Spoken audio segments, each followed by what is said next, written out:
Alléluia. Reste avec nous, Fabrice, un instant. Vous avez... C'est pas grave.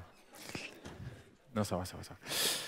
Vous avez réjoui mon cœur ce matin. Je vous entendais louer le Seigneur, adorer Dieu en cette période de froid où plusieurs sont malades, n'est-ce pas? Et j'aimerais souligner le très beau travail à pied levé du pasteur Leandro qui avait un concert important hier soir sur Rony et qui a fait la louange à pied levé ce matin, sans vous le dire, parce que le groupe de louange, les leaders de louange qui étaient prévus sont au lit malades. Ils n'ont pas pu s'extirper, s'arracher du lit. Donc, merci beaucoup, Leandro. Et j'ai à cœur de prier pour nous ce matin. Amen. Combien d'entre vous, si vous êtes malade, ne levez pas la main, vous allez faire peur aux gens autour de vous. Mais on va juste se lever ensemble. Et j'ai vraiment la foi que Dieu peut relever ceux qui sont malades. Amen. Hallelujah. On va juste tendre les mains vers le Seigneur comme ça, tout doucement. Amen. Et je demandais à Pasteur Mathieu de venir prier. Hallelujah. Fabrice, il est là? Non, il rentre, il sort, c'est bon? Bon, OK. Bon, ben, je vais prier, c'est pas grave. Ça peut être moi quand même. Hein? Le Seigneur peut m'aider. Hallelujah. Seigneur, on se place maintenant devant toi, Seigneur. Tu aimes ton Église, Seigneur. Hallelujah. Tu aimes l'Église Paris Métropole, Seigneur. Ton cœur se réjouit ce matin. Seigneur, en cette période compliquée, difficile, de froid, de grisaille, où nous avons si peu de lumière du jour, Seigneur, où plusieurs sont malades, Seigneur, où il y a plusieurs épidémies qui courent autour de nous, de grippe, de rhume, de COVID, Seigneur. Nous avons des anciens dans l'Église dont il y a une certaine fragilité de santé. Nous les aimons, nous pensons à eux ce matin, Seigneur Jésus. Hallelujah. Seigneur, nous te prions une protection. Hallelujah. Acquise gratuitement à la croix. Jésus, tu as tout payé. Tu as fait le travail, Seigneur Jésus. Tu as versé ton sang, Seigneur. Hallelujah. Et par tes meurtrissures, nous sommes guéris. Seigneur, nous prions ce matin une protection sur nos familles, sur nos proches, sur nous-mêmes, Seigneur. Une santé, Seigneur. Tu mets ta main, Seigneur Jésus. Hallelujah. Tu accompagnes, tu soutiens, tu relèves, Seigneur. Nous prions pour ceux qui sont malades, Seigneur. Qu'est-ce qu'un virus pour le Saint-Esprit? Hallelujah. Qu'est-ce qu'un microbe pour notre Dieu? Hallelujah. Rien n'est impossible à toi, Seigneur. Et tu as dit quoi que ce soit que vous demandiez. Tu as dit, demeurez dans mon amour. Et Seigneur, nous voulons demeurer dans ton amour ce matin. Demeurer dans cette vérité que tu nous aimes, Seigneur. Nous ne voulons pas douter que tu nous aimes, Seigneur. Et tu as dit, si vous demeurez dans mon amour, quoi que ce soit que vous demandiez, croyez que vous l'avez reçu, vous le verrez s'accomplir. Seigneur, nous allons voir une restauration de santé s'accomplir dans les prochaines heures, dans les prochaines minutes, dans les prochains jours, Seigneur, parce que tu as tout payé, Seigneur. Ce n'est pas la force de nos prières, ce n'est pas notre mérite personnel, ce n'est pas notre sainteté, Seigneur, ce n'est pas notre titre, notre rang, Seigneur, qui fait que tu réponds, c'est la croix, hallelujah. C'est le sang de Jésus. Alors, Seigneur, nous te disons merci à l'avance pour une santé au sein de l'Église Paris Métropole et tous ceux qui l'aiment disent Amen. Hallelujah. Donnez-lui une vraie acclamation par la foi ce matin. Amen. Hallelujah. Tournez-vous à 3 personnes en prenant place et dites-leur, la main du Seigneur est sur toi ce matin. Amen. Hallelujah.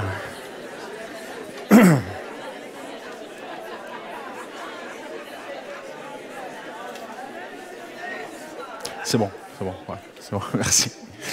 Hallelujah. Amen. Je n'aime pas la maladie. Personne n'aime la maladie. Mais mardi dernier, Pasteur Samuel était prévu à la prédication de maison de prière et mardi matin, il a envoyé un petit message à l'équipe pastorale disant « Je suis aphone, je n'ai plus de voix, je ne pourrai pas prêcher ce soir. » Et spontanément, sans réfléchir, j'ai pas réfléchi, mais mon cœur a bondi, il a dit « Alléluia! Je vais prêcher. » Il y avait une parole qui brûlait sur mon cœur. Alors, je n'aime pas le malheur des autres, mais le malheur des uns fait le bonheur des autres. Et Pasteur Samuel avait certainement une très, très bonne parole sur son cœur. Mais depuis plusieurs jours, dans mes temps de staff meeting avec le grand patron, vous êtes d'accord avec moi? Hein, moi, je suis juste un petit berger. C'est lui le grand berger de l'Église. Amen. Et c'est important que les bergers aillent rencontrer le grand berger pour avoir la direction et dire, Seigneur, quelle est ta volonté? Le Seigneur a brûlé vraiment au fer rouge, mais d'un brasier spirituel très, très beau dans mon cœur, une passion pour l'Épître aux Galates. Alors, ne vous inquiétez pas du titre. Le titre fait peur, mais le message est très encourageant. Donc, le titre, j'ai commencé mardi et ce matin, ce sera la deuxième partie. Le titre est « Ô Galates insensés ». OK? Tournez-vous à la personne à côté de vous et dites-lui, il ne parle pas de toi. Ne t'inquiète pas, il ne parle pas de toi. Il parle de quelqu'un d'autre. OK? Mais vous allez préférer le sous-titre. Et si jamais vous avez envie de dire Amen, n'importe quand vous pouvez dire Amen, même s'il fait froid, même si tout le monde est crispé, vous avez le droit de dire Amen. Voici le sous-titre. La paix et les promesses d'une épître virulente. La paix et les promesses. Alors même si Paul, au chapitre 3, verset 1er, dit « Ô Galates insensés », nous allons voir ensemble qu'il y a des promesses extraordinaires et une paix extraordinaire dans ce message. Donc, si vous avez une Bible, vous tournez avec moi dans Galates, chapitre 2 ce matin. Nous allons poursuivre ce qui a été débuté. Ce sera très bientôt sur notre chaîne YouTube, si vous voulez écouter le premier message. Mais je découvre dans ma vie personnelle qu'il est extrêmement encourageant, fortifiant et stimulant de mieux comprendre personnellement les voies du Seigneur. Et quand on comprend personnellement, on voudrait... Ne réduisez pas votre marche chrétienne à ce que Dieu réponde un petit coup ci, un petit coup là, à des petits besoins que vous avez. Entrons dans une marche plus profonde avec le Seigneur. Vous êtes avec moi ce matin? Je ne suis pas seul. Où on dit, Seigneur, je veux comprendre tes voies. Seigneur, je veux comprendre ton chemin. Et en découvrant l'Épître aux Galates, eh bien, on voit ce plan de Dieu. Et pour qu'il n'y ait aucune ambiguïté, pour que l'Évangile soit sans équivoque, pour que Dieu soit au clair avec tous les hommes, pour que son attente s'impose à l'esprit de chacun, eh bien, Dieu attend un moment précis dans l'histoire d'Israël. Il va choisir le moment où Israël est au plus légaliste, au plus strict, où les pharisiens contrôlent, je pèse mes mots ce matin, vous pouvez vérifier mes propos, où les pharisiens contrôlent toute la population, sauf un petit groupe d'intellects, d'érudits sur Jérusalem, mais qui sont dans Jérusalem, et tout le peuple est pris dans cet esprit de légalisme extrêmement strict. Et Dieu, lorsqu'il voit Israël au plus strict dans le ciel, il dit, ça y est, ils sont prêts pour que j'envoie mon fils. C'est maintenant. Et pourquoi Dieu fait ainsi? Et Dieu, dans ce contexte, son fils va mourir. Ces légalistes, ces religieux vont prendre le fils de Dieu, le crucifier, le tuer, il va ressusciter. Et dans tout ce contexte, Dieu va choisir l'un des plus religieux, pour ne pas dire le plus religieux, Saul de Tarse. Il dira lui-même au début de cet épître aux Galates, « J'étais plus avancé dans le judaïsme que beaucoup de ceux de mon âge parmi mon peuple. J'étais animé d'un zèle excessif pour les traditions de mes ancêtres. » Et quand Dieu regarde Paul, zélé, excessif, il dit, « C'est le moment. Ça y est, c'est mûr, c'est le temps pour amener mon plan. » Vous allez dire, oui, le plan est à la croix, mais le plan de la croix va se manifester dans la vie de cet homme. Il dira, par rapport à la justice aux Philippiens, de la loi, j'étais irréprochable. Et Dieu dit, ça sent bon.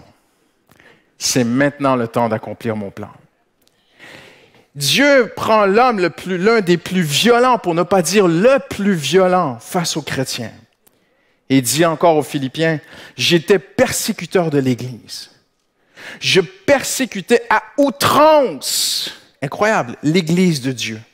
Je cherchais à la détruire. Combien sont gracieux ce matin que personne ne court ainsi dans les rues de Paris et qui veut notre peau. Mais les premiers chrétiens ont vécu ça dans Jérusalem. Acte nous dit qu'il respirait toujours constamment, la menace et le meurtre contre les disciples du Seigneur. Et quand Dieu voit cet homme, Dieu dit, ça y est, c'est le moment. C'est le katarismos de Dieu, c'est l'instant de Dieu dans le plan parfait d'éternité qui doit s'accomplir à travers l'humanité. l'un des plus séparés. Les Juifs ne se mélangeaient pas à la base. J'en ai parlé mardi, je ne peux pas revenir là-dessus. Ils se gardaient à distance des non-Juifs. Les Juifs étaient purs. Les non-Juifs, qu'on appelait les païens, étaient des impurs. Alors imaginez si le Juif de base se tenait à distance des non-Juifs. Imaginez comment les pharisiens se tenaient très loin. C'était la secte la plus stricte des plus strictes. Et Paul dit, en ce qui concerne la loi, j'étais pharisien. Donc certains Juifs respectaient la loi, mais Paul allait encore plus loin. En ce qui concerne la loi, moi j'étais pharisien, j'étais ce zélé.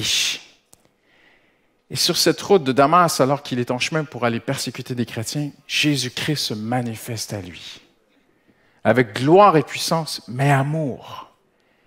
Et là, Paul va rencontrer un Dieu qu'il ne connaît pas. Un Dieu qu'il cherche, un Dieu qu'il étudie, un Dieu qu'il croit servir, mais qu'il ne connaît pas. Et ce Dieu est plein d'amour et de grâce, parce que ce Dieu qui aurait pu lui faire des reproches dans sa gloire, lui dit, « Pourquoi me fais-tu mal? » Impressionnant, l'amour de Dieu pour cet homme, Saul de Tarse. Et sur cette route, Jésus va se manifester à lui. Paul va se cacher 3 jours, et pendant 3 jours, il sera aveugle. Il va réfléchir, il va tout le sol sous ses pieds s'est effondré. Il n'a plus de fondement. Plus rien ne tient. Il n'a plus aucun accroche. Il ne sait plus où se tourner. Et il est en train de revoir tout ce qu'il croit. Il va partir se cacher même pendant 3 ans en Arabie. Et les érudits de la parole de Dieu croient qu'il est allé dans un... je le dis en termes modernes, mais une sorte de monastère où on écrivait, où on transcrivait l'Ancien Testament. Et Paul va chercher les rouleaux, il va relire, il va revoir tout ce qu'il croit à la lumière, une nouvelle lumière. Parce que voyez-vous, lire dans les ténèbres, c'est très difficile. Mais lire à la lumière de l'amour de Christ, ça change tout. Et Paul relit la Bible, relit cette Torah, relit tout, il regarde tout. Et Paul va partir parce qu'il est il devient dangereux et les pharisiens veulent sa peau maintenant. Alors il va retourner chez lui pendant des années à Tarse. Alors qu'il est là-bas, eh bien, je l'ai dit mardi, il y a un problème dans l'Église. C'est que dans l'Église du Seigneur Jésus, tous les chrétiens sont juifs. Et c'est un problème. Parce que l'Évangile n'est pas que pour les Juifs. Il est aussi pour les non-Juifs. Et vous connaissez l'histoire dans Actes 10, 11, Pierre reçoit une vision. Dieu lui dit, mange des animaux impurs qui étaient interdits par la loi. Il le dit à 3 reprises. Et Pierre dit, mais Seigneur, je n'ai jamais fait ça. Et finalement, il y a cet officier romain qui s'appelle Corneille, qui la veille a eu une vision chez lui où un ange de l'Éternel est venu le voir et lui dit, va faire chercher à Jaffa un homme qui s'appelle Pierre. Et le lendemain, les hommes arrivent, toquent à la porte chez Pierre. Et Pierre part avec eux et il va faire quelque chose qui est interdit. Il va entrer chez Corneille. Et pendant qu'il explique les Écritures à Corneille et sa famille, le Saint-Esprit descend sur eux. Ils sont remplis du Saint-Esprit. Et là, c'est Dieu qui est en train de provoquer les circonstances. C'est Dieu qui initie par un ange chez Corneille, par une vision chez Pierre. Dieu est en train de dire, l'Évangile, c'est pas ce que vous croyez, les premiers chrétiens. Croyez-moi, c'est pas ce que vous pensez. Quelque chose de beaucoup plus puissant dans cet Évangile. Et Pierre, plus tard, va aller à Jérusalem. Et lorsqu'il arrive à Jérusalem, les chrétiens lui font des reproches. Vous lirez ça dans les Actes. Lui disent, mais tu es entré chez un païen, chez un non-juif, Pierre. Et Pierre dit, asseyez-vous. Il leur explique ce qui s'est passé. Et leur reproche se change en louange. Ils disent, extraordinaire. L'Évangile est aussi pour les non-juifs. Merveilleux. Et je ne sais pas comment ça a fait son chemin, tout cela, mais certains chrétiens, parce qu'il y a une grande persécution en même temps, il y a beaucoup de choses qui se passent à Brasse, dans Jérusalem, et il y a une grande persécution et les chrétiens partent. Et certains chrétiens, peut-être porteurs de ce message, où les non-chrétiens peuvent avoir aussi l'Évangile, arrivent à Antioche. Antioche, ce n'est pas une ville juive. Et ils partagent l'Évangile à des non-juifs. Ils leur disent, vous pouvez être chrétiens comme nous. Et les gens sont encouragés. Et une église commence à s'organiser. Alors, il y a un homme qui se pointe, qui s'appelle Barnabas. Un nouveau personnage dans notre histoire ce matin. Et Barnabas pense à Paul. inspiré de Dieu. Et si Dieu voulait se servir de l'ancien pire, de tous les pires des pires des pires, dites avec moi le pire du pire, des religieux, pour venir faire une communauté chrétienne avec des non-juifs. Vous avez déjà pensé à cela? Et Barnabas va chercher Paul et le ramène à Antioche. Et c'est ainsi, si vous y réfléchissez un instant ce matin, c'est fort. C'est ainsi que Paul va débuter son ministère. Pour la première fois de sa vie, qu'il va commencer à enseigner, à travailler dans une église locale, Paul va le faire dans la première... Connue, je m'excuse, je vais avec les Écritures. Paul va le faire dans la première église locale connue pour se mélanger entre juifs et non-juifs. Il est écrit dans les Actes, et c'est à Antioche que pour la première fois, on appela ces gens des chrétiens. Et Paul est là, il est dans ce contexte. Et alors qu'ils prient ensemble, qu'ils jeûnent, le Saint-Esprit dit, « Mettez-moi à part Paul et Barnabas. » Ils partent en voyage. Ils arrivent en Galatie et ils vont fonder plusieurs églises par la puissance du Saint-Esprit. Paul va même être lapidé, j'en ai parlé mardi, mais je suis obligé de me répéter un peu ce matin pour bien comprendre où on veut aller. Et il va faire son voyage, il va rentrer, il va donner son compte-rendu. Mais il y a des gens qui ne sont pas d'accord. Il y a des gens qui disent, non.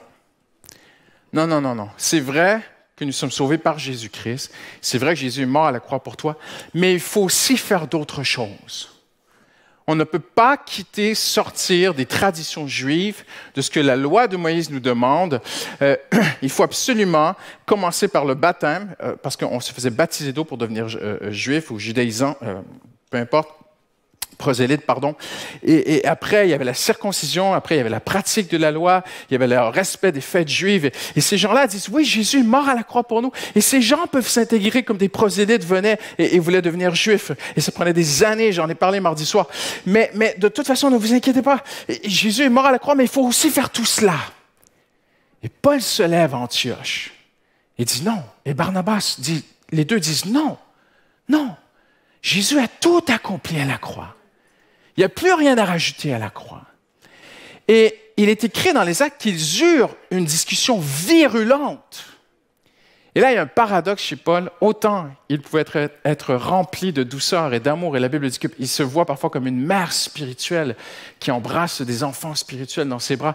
Paul pouvait être aussi un gardien virulent de la vérité. Et Paul dit non. Mais il découvre non seulement que ces gens sont contre, mais ils se forment en groupe avec le temps, ils se séparent des chrétiens, ils deviennent des judaïsants. Et je vais même citer les Écritures ce matin, mais c'est fort parce que Paul les voit vraiment devenir comme des faux chrétiens. Et je vais vous choquer ce matin, mais dans un autre épître, il dira même que leur évangile, leur fausse doctrine, c'est comme des chiens, tu vois. Tu te dis, wow! Paul dit, c'est extrêmement dangereux. Pas qu'il veut être condescendant, pas qu'il veut les rabaisser, pas qu'il manque d'amour envers eux, mais ça n'a aucune valeur comme un chien errait dans les rues. Cet évangile n'a aucune valeur, en fait.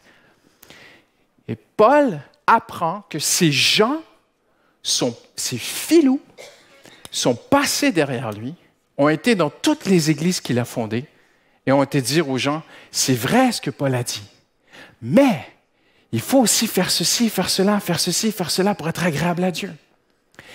Et les gens dans les églises de Galate disent, oui, mais attendez, non. Alors, les judaïsants commencent à dire, non, mais de toute façon, Paul, ce n'est pas vraiment un apôtre. Il n'est pas comme les apôtres. Il n'a pas marché avec Jésus pendant 3 ans. Paul, c'est un petit apôtre. Il y a les grands apôtres, tu vois.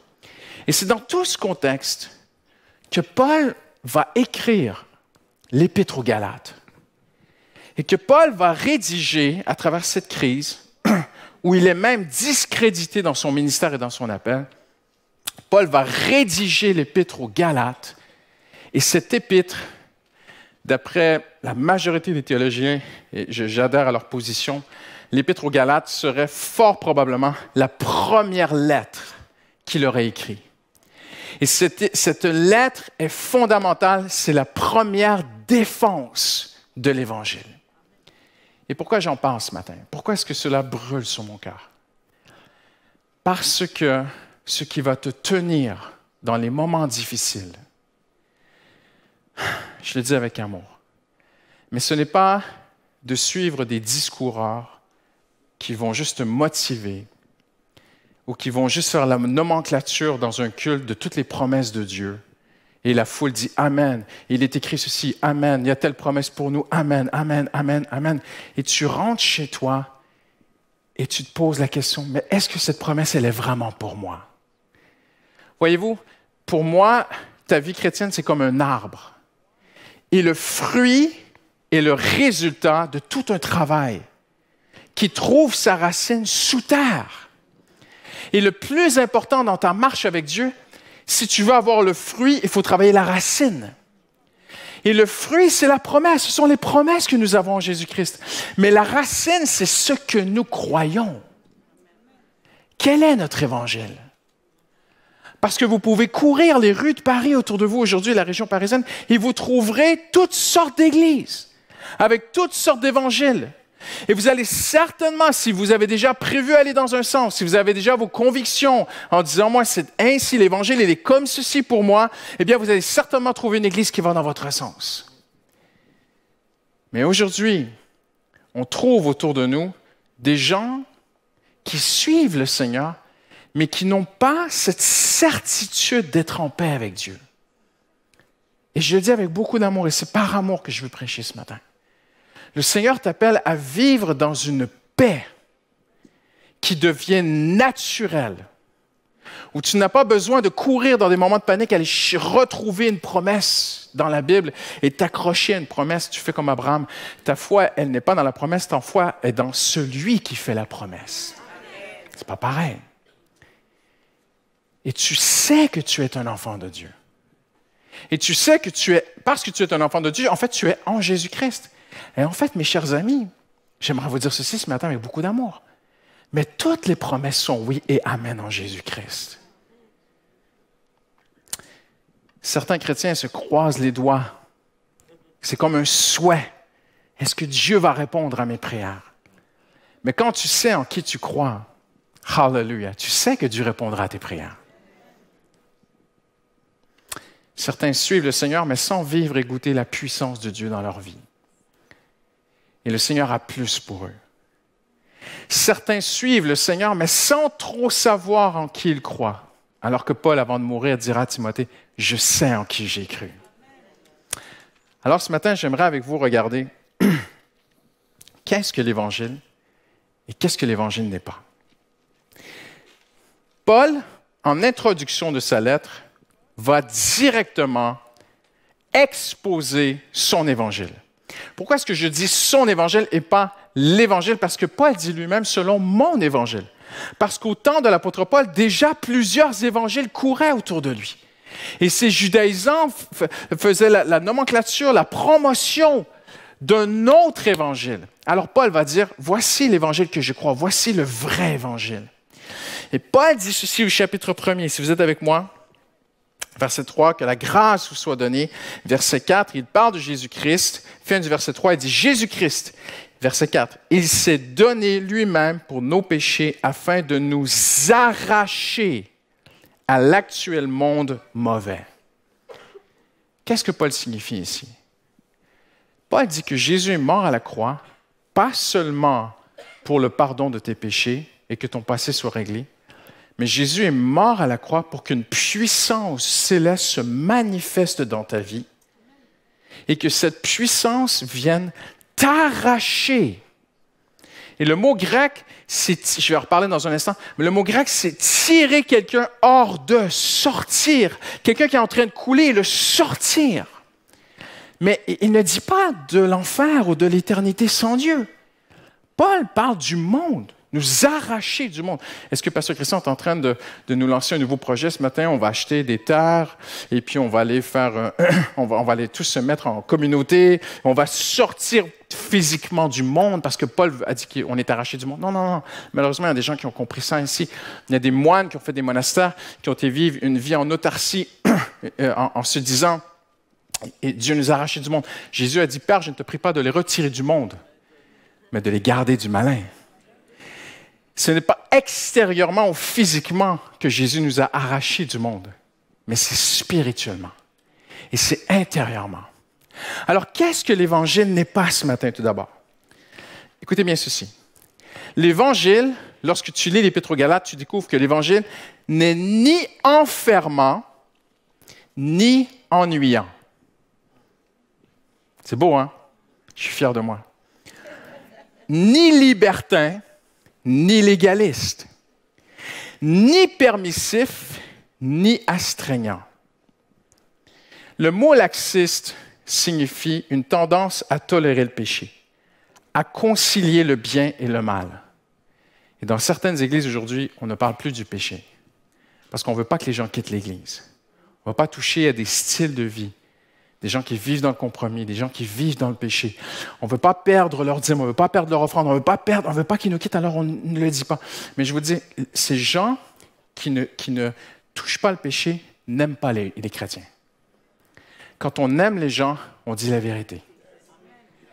Et le vrai évangile, la base de l'évangile, on va le toucher en terminant, mais la base de l'évangile, le cœur de l'évangile, c'est l'amour de Dieu. Car Dieu a tant aimé, voyez-vous, et parce que Dieu t'aime, Dieu ne peut pas accepter le péché. Quand on aime quelqu'un, on ne tolère pas qu'il y ait un virus en lui qui le tue. Comprenez ce que je veux dire?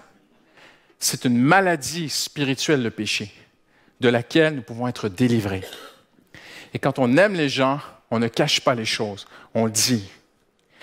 Cette tendance à tolérer le péché, à concilier le bien et le mal, prouve que ceux qui ne touchent pas au péché dans leur prédication, dans leur ministère, en fait, ils n'aiment pas les gens. Paul dit, allons-nous persister dans le péché afin que la grâce se multiplie? Bien sûr que non, dans Romains 6.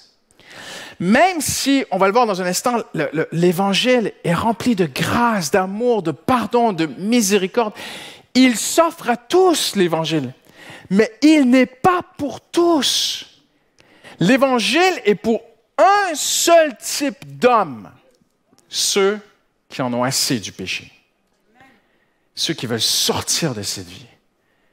Le gars qui n'en peut plus de chuter, de rechuter, d'avoir des combats avec ses yeux et ses pensées, ou d'être esclave d'une certaine chose dans sa vie qui n'en peut plus. Et tu verras, j'y vais de mémoire ce matin, je crois, que si je peux me tromper, je pense que c'est dans le prophète Jérémie, Ézéchiel, où Dieu dit qu'il va offrir une nouvelle alliance, un nouveau cœur pour Dieu. Mais Dieu dit, mais à tous ceux qui aiment leur péché, non, j'ai rien pour eux. Mais à celui qui veut s'en sortir, la croix va venir. L'Évangile va arriver. Le mot Évangile veut dire une bonne nouvelle. C'est quoi la bonne nouvelle? La bonne nouvelle, c'est qu'il nous a arrachés du monde du mal. Mais le monde du mal est d'abord et avant tout en moi. Vous êtes d'accord avec moi? Tournez voir la personne à côté de vous et dites, le problème, il est dans toi. C'est ça la vérité. On est pécheurs. Il n'est ni légaliste, ni laxiste. Qu'est-ce qu'on entend par légaliste? Le terme légaliste signifie ceci. Il désigne la doctrine qui impose le respect littéral des textes de la loi au détriment de son esprit dans le but de mériter la faveur de Dieu. Intéressant, hein? Et Jean dira, quiconque est né de Dieu ne pratique pas le péché.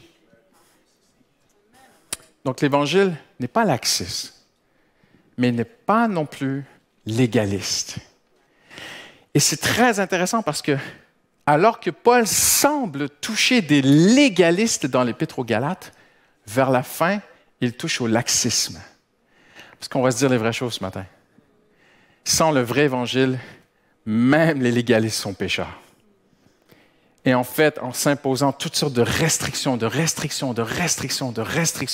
ils luttent avec un virus qu'ils n'arrivent pas à vaincre, qui se trouve seulement dans la vraie grâce qui est en Jésus-Christ. Vous êtes avec moi ce matin?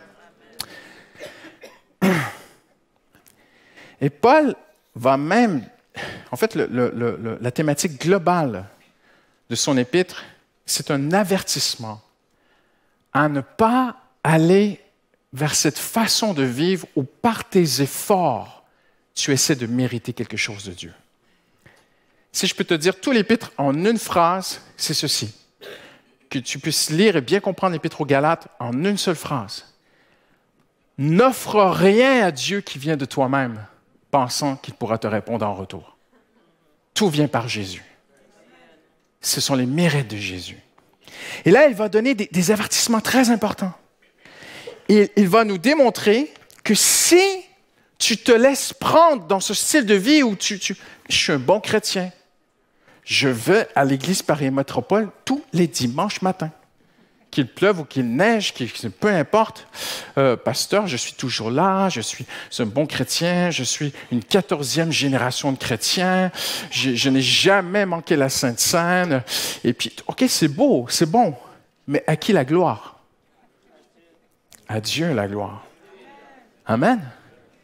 Et Paul va dire, faites attention de ne pas aller dans ce chemin-là. Et là, il va donner plusieurs c'est extraordinaire, c'est inspiré du Saint-Esprit. Il va dire les dangers d'une vie où j'essaie d'offrir à Dieu mes mérites. Cette vie te séduira. Inconsciemment, tu ne seras plus dans l'amour de Christ. Il dit, aux Galates insensés, qui vous a... Et Paul utilise un mot très fort. Ne pensez pas que Paul est hors de lui, qu'il est devenu charnel, qu'il y a un moment de colère humaine. Non, il est inspiré. Toute écriture est inspirée de Dieu. Paul dit, aux Galates insensés, qui vous a ensorcelé? Incroyable. Séduit. Le mot signifie exercer une fascination irrésistible. Ça veut dire quoi? Ça veut dire que les Galates sont devenus fascinés. Fascinés par essayer de mériter quelque chose de Dieu. Fascinés par travailler à être plus spirituel, plus religieux, meilleur que le gars à côté, tu vois? Ils sont devenus fascinés par ceci. Et Paul dit, l'orgueil va prendre ton cœur. Troisièmement, ça va t'affecter négativement de plus en plus. Tu ne vas pas t'améliorer à entrer dans une vie où tu essaies de mériter de Dieu. Paul dit, c'est l'inverse. Paul dit, un peu de levain fait lever toute la pâte. Dans quel contexte? N'allez pas dans ce chemin. Il parle à des chrétiens, il parle à des enfants de Dieu.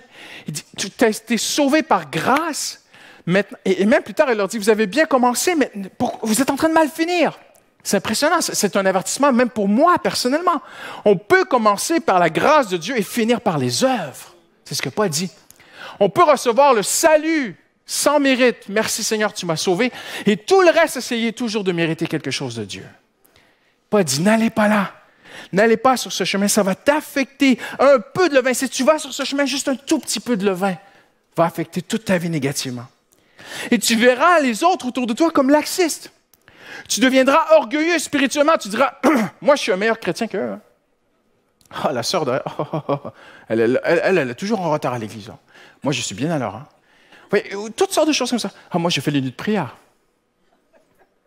Moi, je suis à toutes les maisons de prière les mardis. Alléluia. Moi, je prie tous les matins. Moi, je connais des versets par cœur. Moi, ceci, moi, cela. Ah, moi, je n'ai pas fait tel péché. Hein. Et à un moment donné, Paul dit, ça va t'affecter toi négativement. C'est toi qui vas y perdre. Et Paul dit, Christ ne vous servira plus de rien. Tu verras les autres comme laxistes. Toi, tu n'es pas légaliste, mais ce sont les autres qui sont laxistes. Et Paul dit, à cet épître, aux Galates, ne soyons pas vaniteux, ce qui signifie, n'ayons pas une gloire sans raison. Et là, regardez ce qu'il dit. Quand tu entres dans une vie de mérite, où tu essaies de mériter quelque chose de Dieu, mériter une grâce de Dieu, Paul dit, ça va même affecter négativement tes relations avec les autres, parce qu'il dit, n'ayons pas de gloire sans raison en nous provoquant les uns les autres. Ça va affecter mes relations avec mes frères et sœurs. Si je commence à me mesurer, est-ce que Dieu peut répondre à mes prières? Ah oui, parce que je suis un bon chrétien. Est-ce que Dieu peut m'aider? Oui, parce que je suis un bon chrétien. Ah, mais moi, j'ai eu des miracles dans ma vie. Moi, Dieu a répondu. Dieu m'a guidé. Et toi, Dieu, j'ai remarqué qu'il ne te guide pas très, très bien. Toi, vraiment, tu devrais être un meilleur chrétien. Tu as du chemin à faire. Regarde-moi. Paul a dit, soyez mes imitateurs comme je suis imitateur de Christ. Eh bien, moi aussi, sois mon imitateur, mon frère, ma sœur. Tu vois? Et Paul dit, ça va affecter tes relations. Et tu vas devenir condescendant envers tes frères et sœurs. Et tu vas devenir exigeant envers toi-même et envers les autres. tu vas te mesurer et tu vas mesurer les autres. Toi, tu n'auras jamais le sentiment d'être arrivé au niveau où tu plais à Dieu et tu n'auras jamais le sentiment, et je le dis avec beaucoup d'amour, tu n'auras jamais le sentiment que l'Église y est arrivée. Parce qu'on a des chrétiens qui butinent d'église en église depuis des années et n'ont jamais trouvé l'Église parfaite. Elle n'existe pas. Et là, il y a toutes sortes d'humour, il y a beaucoup de blagues qui me passent à l'esprit. Maintenant, je ne vais pas les faire. Je vais rester sérieux.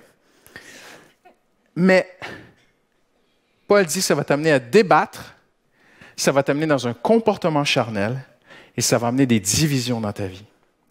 Il dit, si vous vous mordez et vous dévorez les uns les autres, prenez garde que vous ne soyez détruits les uns par les autres. Comment est-ce que les Galates peuvent en arriver à se faire la guerre? Et Paul dit, un peu de levain fait lever toute la pâte. Donc, un tout petit peu de légaliste, un tout petit peu de mérité de Dieu. Si je mets un pied dans le truc, ça va me prendre. C'est une machine, ça va me broyer. N'entre pas, ne va pas sur le chemin où tu essaies de mériter quelque chose de Dieu. Ne va pas là. Tu vas te faire mal, tu vas faire mal aux gens autour de toi, ça va t'affecter. Je pense à un jeune homme qui a donné son cœur à Dieu il y a quelque temps à l'église. Dans un entretien, il me disait, pasteur, mon frère a prié pour moi pendant des années. Et j'ai donné mon cœur à Dieu. Mais je ne peux plus avoir de bons moments de communion fraternelle avec mon propre frère de sang dans ma famille, parce qu'il est devenu tellement légaliste. Et l'Église est comme ceci, la théologie, la doctrine est devenue tellement pointue. Vous savez, légaliste, c'est au pied de la lettre, la loi. Et même ces gens-là vont utiliser les propos de Jésus. Jésus dit, il n'y a pas un iota de ma parole qui va. Le ciel et la terre vont passer, mais pas une virgule de ce que j'ai dit. Donc, il faut respecter chaque virgule de ce que Jésus a dit. Légaliste. Et au final, deux frères chrétiens ne peuvent plus communier ensemble. Parce qu'un s'est converti dans la grâce de Dieu, mais l'autre veut imposer un joug. Non, mais ceci, cela, tu vois. Et c'est ce que Paul dit. Paul dit, si tu vas sur ce chemin, tu vas te faire mal. Et tu vas faire mal aux gens autour de toi. Cela va t'éloigner de l'intimité avec Jésus-Christ. Hallelujah. Si vous ne saviez pas, je suis marié. Et dans mon mariage, ce qui est beau, c'est que ma femme ne cherche pas à mériter quoi que ce soit de moi. Comprenez ce que je veux dire? Nous sommes mariés. Nous avons un compte de banque commun. Amen. Ça veut dire que ma femme, elle peut puiser dans le compte de banque. Ça fait peur, hein? Avec Noël qui arrive, ça fait très, très, très, très, très peur. Donc, on se parle. Toi. Mais si ma femme se lève plus tôt que prévu le matin et qu'elle astique le sol et qu'elle lave les vitres et les carreaux et qu'elle me fait un petit déjeuner et j'arrive à la cuisine et elle me tire la chaise et qu'elle me sert mon petit déjeuner et qu'elle se met à genoux devant moi et qu'elle me dit « Chérie, est-ce que je peux avoir 10 € pour faire ma journée? » Croyez que c'est ça le mariage? Ça, c'est le mérite. Ça, c'est le mérite.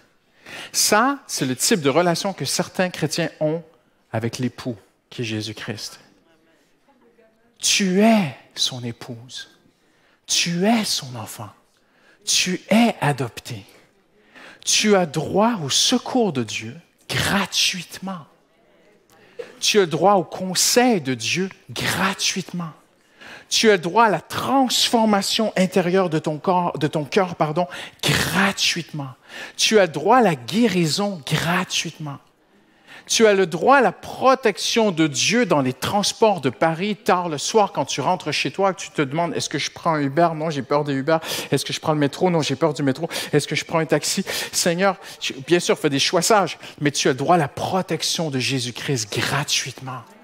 En tout temps, qui que tu sois, parce que tu es un enfant de Dieu. C'est acquis. Jésus l'a acquis à la croix. Il n'y a plus de mérite. N'entre pas, ne touche pas, ne t'approche pas, que ce soit comme la peste. Je ne veux pas une vie chrétienne où je cherche à mériter quelque chose de Dieu. Je l'ai en Jésus-Christ. C'est à moi. Hallelujah. Paul dit que ça va t'éloigner de cette relation d'intimité comme un couple. Et ça va même te pousser, verset 8, à renverser l'Évangile petit à petit. Moi, j'ai vu des gens, c'est triste, hein, mais il faut que je vous le dise. Et Mathieu a connu cette personne. Un gars au Canada, on était des amis. Serviteur, un homme de prière, un homme de la parole, un homme qui pouvait te réciter des versets par cœur. Connaissait l'hébreu, connaissait le grec, avait une théologie extraordinaire. Mais il manquait quelque chose. Il y avait dans son cœur toujours ce mériter l'onction, mériter la faveur de Dieu, prier beaucoup, chercher. Je ne suis pas contre prier beaucoup. Pas dit prier sans cesse, mais ne prie pas beaucoup pour mériter quelque chose de Dieu. Prie beaucoup parce que tu aimes beaucoup Jésus. Vous voyez ce que je veux dire? C'est la raison pour laquelle on fait les choses. Ne venez pas à la nuit de prière la semaine prochaine pour mériter Dieu. Venez à la nuit de prière parce que vous voulez mettre une nuit de prière à part, parce que vous aimez Dieu. Hallelujah. Aujourd'hui, cet homme, je fais une longue histoire courte, n'est plus avec sa femme. Est athée, est loin de Dieu. Parce que le mérite te tue, en fait. Dieu ne répond pas au mérite. Dieu veut nous amener dans la grâce. Voyez-vous? Et c'est très, très, très dangereux. Et c'est quelque chose que Dieu a travaillé dans le cœur de Paul. Je l'ai dit mardi, ils ont mis du temps, les apôtres, à comprendre. Ils ont mis des années. Paul dit, 14 ans plus tard, j'allais à Jérusalem pour parler avec les apôtres et leur dire, mais est-ce que j'ai couru en vain? Ça veut dire que même pour Paul, le mérite était tellement fort dans sa vie d'ancien pharisien que, mais Christ s'est révélé à moi, mais est-ce que je comprends bien les Écritures et ces 3 ans en Arabie à étudier? Est-ce que c'est vraiment tout par grâce? Est-ce qu'on n'abuse pas un peu aussi de la grâce? Et Paul, attaqué et débattant avec ces judaïsants, à un moment donné, 14 ans plus tard, dit, je vais aller à Jérusalem suite à une révélation. Je sais pas, il ne dit pas laquelle. Mais sûrement Dieu lui a dit, va à Jérusalem, scelle ton évangile une fois pour toutes, Paul, que tout est par grâce. Hallelujah. Mais on ne peut pas abuser de la grâce de Dieu. On ne peut pas tromper Dieu. Tout est par grâce pour celui qui veut vraiment arrêter de pécher.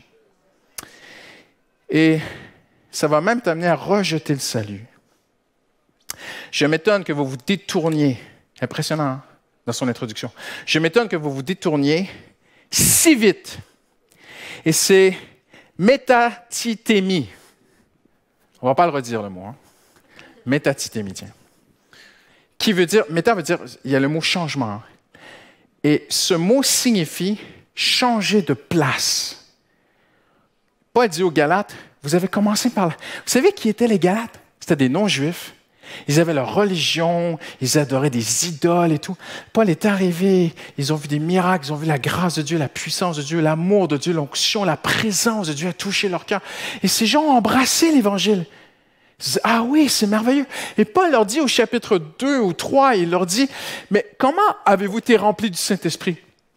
Est-ce parce que vous avez pratiqué des choses et Dieu a dit, ah oui, là la sœur, elle a atteint un niveau de spiritualité et de mérite et de sanctification vraiment assez élevé. Je vais la remplir du Saint-Esprit. Paul dit, c'est comme ça que ça s'est passé? Non. Est-ce que vous avez été rempli du Saint-Esprit parce que vous étiez bon, vous avez fait des bonnes choses? Non. Dieu se plaît à remplir du Saint-Esprit des pécheurs, mais qui crient au secours pour s'en sortir. Seigneur, sors-moi de ce trou, de la boue du péché. Et le Seigneur, je vais le dire simplement, Dieu est un Dieu de cœur. Et Dieu entend le cri d'un homme qui n'en peut plus. Paul dit, comment avez-vous reçu le Saint-Esprit? Est-ce que c'est en faisant des choses ou est-ce que c'est en écoutant avec foi? Et alors que les Galates, ils étaient là, ils disaient, Dieu m'aime. J'ai plus à sacrifier aux idoles. J'ai plus à vivre dans la peur que les esprits m'attaquent la nuit, ceci, cela. Ils vivaient comme ça, ces gens-là. Paul et les Galates, on se sont dit, on a tout ça en Jésus.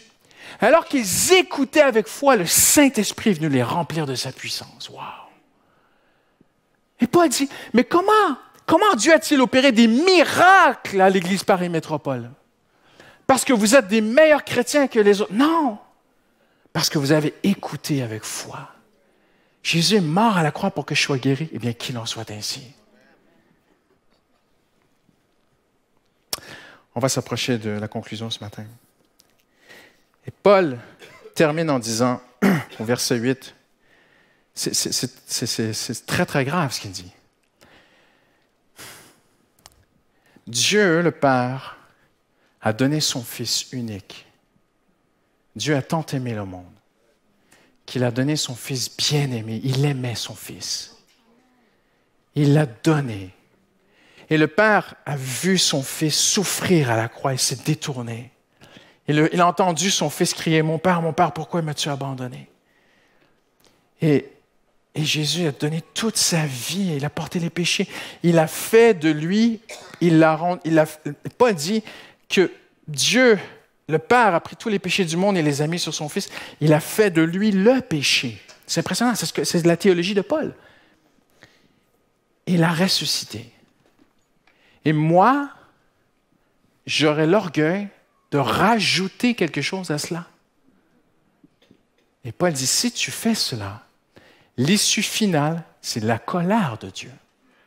Tristesse du Saint-Esprit en chemin, mais finalité, même la colère de Dieu. Quoi? Mon Fils ne suffit pas. Et c'est ce que Paul dit. Alors, ce matin, en terminant, je vous propose une lecture qui va faire un appel extraordinaire dans nos vies. Je vous propose de lire en concluant qu'est-ce que l'Évangile? En lisant le cœur de l'Épître aux Galates. Et dans ce cœur, il y a une phrase dont les théologiens disent c'est tout le Nouveau Testament que Paul a dit en une phrase. On va la lire ensemble. Chapitre 2. Verset 18. Si je reconstruis ce que j'ai détruit, qu'est-ce qu'il a détruit, Paul? Le système de mérite. Je ne chercherai plus à mériter quoi que ce soit de Dieu. Jésus l'a fait pour moi. Si je reconstruis ceci, je me présente moi-même comme coupable. Et regardez ce qu'il dit. Puisque c'est la loi qui m'a amené à mourir à la loi. Qu'est-ce qu'il veut dire par là? Je vais vous l'expliquer parce que beaucoup de chrétiens se demandent qu'est-ce qu'il veut dire par la loi, je suis mort à la loi? C'est très simple. Paul dit, j'ai tellement pratiqué la loi, ça m'a tué. Ça tue. Ça m'a tué, ça m'a découragé. Et par la loi, je suis mort à la loi. Gros ras-le-bol, ça ne marche pas d'essayer de mériter quelque chose de Dieu. Alors, qu'est-ce qu'il dit? Afin de vivre pour Dieu. J'ai été crucifié avec Christ. C'est fait. Ma dette est payée. Si tu te caches en Jésus ce matin, ta dette envers le diable, envers même la justice de Dieu, ta dette, elle est payée. J'ai été crucifié avec Christ. Ce n'est plus moi qui vis. Ça, c'est le cœur de l'Évangile. C'est Christ qui vit en moi. En d'autres mots, Christ est le bien-aimé de Dieu. Le seul. Christ est le seul être dans l'univers que Dieu regarde et il dit, j'ai mis toute ma faveur sur lui. La seule personne de l'univers, ce n'est même pas l'ange Gabriel, c'est Jésus-Christ. Il est le seul être de l'univers dont le regard de Dieu dit, j'ai mis en lui toute ma faveur. Mais Paul dit, il vit en moi. Donc, c'est mon bonheur. Ça veut dire que Dieu me regarde. Tiens, Dieu regarde Léandro. Et Dieu dit, j'ai mis toute ma faveur. Arrête d'essayer de mériter. Suis-moi. Reste près de moi. Fais-moi confiance. Marche avec moi. Repose-toi dans le fait que tout est accompli. Et là, Paul va devenir très concret. Il va passer d'une théologie qui peut encore te paraître abstraite à ton quotidien. Ce que je vis maintenant dans mon corps, j'espère que vous êtes toujours dans votre corps ce matin. Donc, si vous êtes dans votre corps ce matin, vous vivez des choses dans votre corps. Peut-être la douleur, la fatigue, la maladie, des soucis, des inquiétudes, des pensées négatives, toutes sortes de choses qu'on vit dans notre corps. Paul dit, ma vie dans mon corps, je la vis dans la foi au Fils de Dieu, qui m'a aimé, qui s'est donné lui-même pour moi. Je ne rejette pas la grâce de Dieu. Si la justice de Dieu s'obtient par la loi, alors Christ est mort pour rien, en vain. En d'autres mots, pour moi, Christ n'est pas mort en vain. Et je termine avec ceci. Paul dit,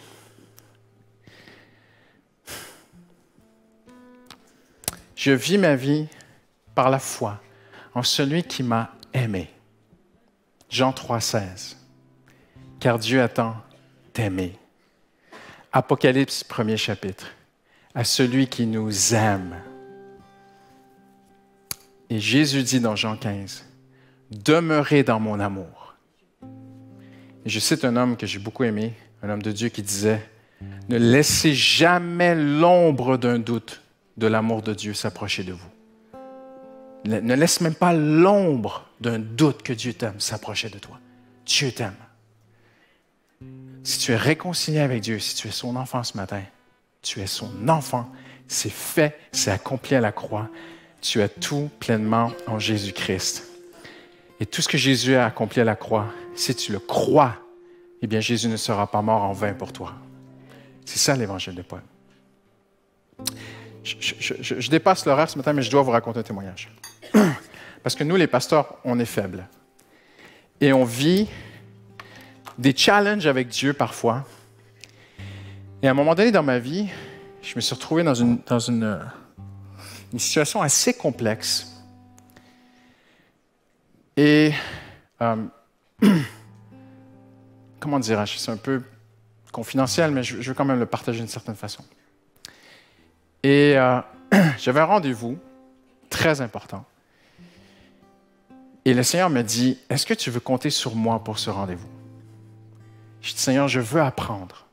Je veux apprendre à compter sur toi. Et je m'étais renseigné, mes droits, il faut faire ces choses-là, OK? Mais j'avais vu un avocat, ne vous inquiétez pas, je ne suis pas allé au tribunal, personne ne m'accusait de quoi, ne vous inquiétez pas. Mais c'est une situation très, très particulière. Et le Seigneur me dit, si tu me fais confiance, si tu crois que si tu veux apprendre à marcher avec moi, aimerais-tu que je prenne tout le dossier en main? Ah ben ouais, c'est pas mal comme deal. Alors le Seigneur me dit, va au rendez-vous, laisse ton dossier dans ta mallette, fais-moi confiance. Ne dis rien. Je vais à mon rendez-vous, je m'assois. Les personnes qui me reçoivent, bonjour, M. Robichaud, donc vous êtes ici parce que vous demandez ceci, cela. Je dis oui. Et je ne dis plus rien. Et le Saint-Esprit me dit, cesse de prier. Adore Dieu. Repose-toi en moi. Et les gens se sont parlé, ils ont réfléchi. Et après quelques minutes, devant moi, délibérés devant moi, ils se sont dit, M. Robichaud, il a raison. Et j'ai gagné mon truc. Et je suis reparti chez moi. Et j'étais dans ma voiture, et le Saint-Esprit me convainc de pécher. Il me dit, je voyais ton cœur pendant la réunion. Tu t'inquiétais. Je dis, ah oui, Seigneur. Mais je t'aime, Christian. Je veux t'apprendre à te reposer en moi. C'est un témoignage, j'en fais pas une théologie. Je ne suis pas en train de dire que demain matin, tu vas au bureau, tu ne parles plus. Qu'il ne faut plus jamais parler dans la vie. C'est un témoignage, c'est un événement. Il y a des moments dans la vie, c'est l'inverse. OK? Le but, c'est ne rentrez pas à la maison en disant « Le pasteur a dit qu'il ne faut plus jamais parler. » C'est pas ça le but. C'est un témoignage pour vous expliquer que le cœur, c'est de dire « Seigneur, je ne forcerai plus les choses. Je ne chercherai plus à mériter le secours de Dieu. Je dois apprendre à me reposer dans la croix, dans ce que Jésus a fait pour moi. » Tous ces versets, mon frère, mais je pourrais prêcher encore des heures, mais je vais arrêter. Mais tous ces versets dans la Bible où Dieu combattra pour nous, tous ces chants que nous chantons dimanche après dimanche, que Dieu se lèvera et qu'il combattra, à un moment donné, il faudra bien les vivre. Alors Dieu va nous conduire à les vivre personnellement. Et c'est là que ça compte. En disant, Alléluia, ma vie dans mon corps, je la vis dans la foi au Fils de Dieu, qui m'a aimé, qui s'est livré lui-même pour moi. Amen. On se lève, j'étais très long ce matin, mais il fallait que je sois long. On se lève ensemble. Et je veux juste t'inviter là où tu es, juste à fermer les yeux un instant. À te placer devant Dieu maintenant. Hallelujah. Et avec beaucoup d'humilité, dis au Seigneur avant qu'on se laisse, juste un moment de prière. Dans une grande simplicité à l'Église Paris Métropole ce matin. Dis au Seigneur Jésus, j'aimerais t'inviter juste à prier ce texte. Dis au Seigneur, Seigneur, hallelujah. Je ne veux pas reconstruire ce que j'ai détruit. Hallelujah. Seigneur, j'ai été crucifié avec toi. Si je vis, ce n'est plus moi qui vis, c'est Christ qui vit en moi.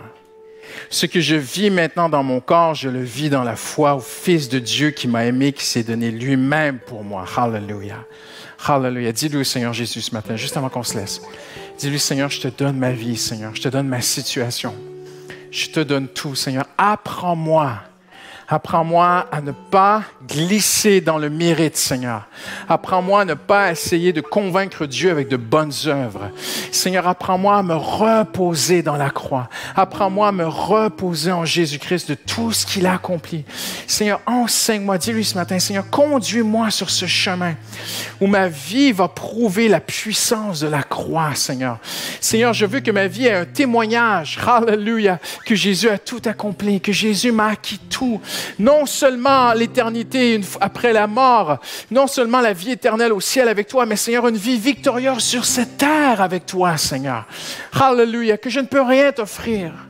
Le Seigneur te connaît ce matin. Le Seigneur voit cette mère de famille qui n'a pas beaucoup de temps pour prier et qui doit travailler et s'occuper de ses enfants. Le Seigneur t'aime tel que tu es. Tu ne peux rien offrir à Dieu. Mais ta foi, tu peux l'offrir ce matin. Le juste vivra par la foi. Hallelujah. Au nom de Jésus, Seigneur, nous t'aimons. Merci, Seigneur. Est-ce qu'on peut juste lui dire merci pour la croix, Seigneur? Merci pour les mérites de la croix, Seigneur. Hallelujah. Seigneur, merci tout ce que tu as fait pour nous, Seigneur. Seigneur, je dirais que Christ n'est pas mort en vain pour moi. Hallelujah. Je mets ma foi dans ce que Jésus a fait à la croix pour moi. Et tous ceux qui l'aiment lui disent Amen. Ce matin, lui donne une grande ovation pour la croix. Hallelujah.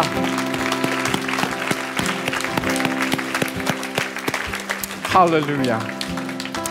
Amen. Que Dieu vous bénisse. Bon dimanche. Couvrez-vous bien. Il fait très froid.